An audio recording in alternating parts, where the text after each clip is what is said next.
بسم اللہ الرحمن الرحیم۔ اللہ رب العالمین کا انتہائی خوبصورت نام العفو۔ اللہ تعالیٰ بہت زیادہ درگزر کرنے والے ہیں۔ اللہ تعالیٰ فرماتے ہیں ان اللہ کان عفوا غفورا، اور اللہ تعالیٰ پسند کرتے ہیں کہ یہ خوبی اللہ کے بندوں میں بھی پیدا ہو جائے اور اللہ کے بندے بھی ایک دوسرے سے درگزر کر دیا کریں۔ اس سے بڑھ کر کیا زیادتی اور کیا ظلم ہو سکتا ہے کہ کسی سوسائٹی معاشرے کے اندر ایک معزز ترین آدمی ہو اور اس کی بیٹی پر تہمت لگانے والوں میں وہ شخص بھی شامل ہو جائے جس کے اوپر وہ معزز شخص خرچ کرتا ہے۔ ابو بکر صدیق رضی اللہ تعالیٰ عنہ سے بڑھ کر رسول اللہ صلی اللہ علیہ وسلم کے بعد اس امت میں کوئی معزز نہیں ہے۔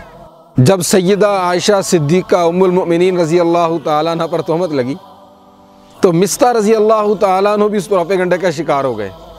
تو ابو بکر صدیق رضی اللہ تعالیٰ عنہ جو مصطح پر خرچ کرتے تھے، ان کو اپنے مال میں سے صدقہ دیتے تھے، فرمانے لگے میں تو مصطح پر خرچ نہیں کروں گا، یہ اس پروپیگنڈا کا شکار ہو گیا ہے۔ تو اللہ تعالیٰ نے قرآن مجید میں آیت نازل فرما دی وَلْيَعْفُوا وَلْيَصْفَحُوا أَلَا تُحِبُّونَ أَن يَغْفِرَ اللَّهُ لَكُمْ۔ زیادتی بہت بڑی ہے، گناہ ہے، مصطح نے ظلم کیا ہے، لیکن ابو بکر درگزر کر دو، معاف کر دو، اپنے دل کو صاف کر دو۔ کیا تم پسند نہیں کرتے کہ اللہ تعالیٰ تمہیں معاف کر دے؟ لوگوں سے درگزر کیجئے، لوگوں کی غلطیوں سے درگزر کیجئے، اپنے دل کو لوگوں کی غلطیوں زیادتیوں سے صاف کر لیجئے۔ ہم لوگوں سے درگزر کریں گے، ہمارا اللہ ہمیں معاف کر دے گا۔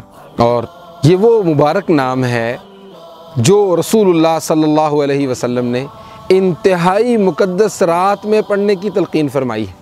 عائشہ رضی اللہ عنہ فرماتی ہیں رسول اللہ صلی اللہ علیہ وسلم نے مجھے فرمایا اے عائشہ، اگر تجھے پتہ لگ جائے کہ یہ رات لیلۃ-ال-قدر ہے تو یہ دعا پڑھا کر اللہم innaka afuwwun tuhibbul afwa fa'fu anni۔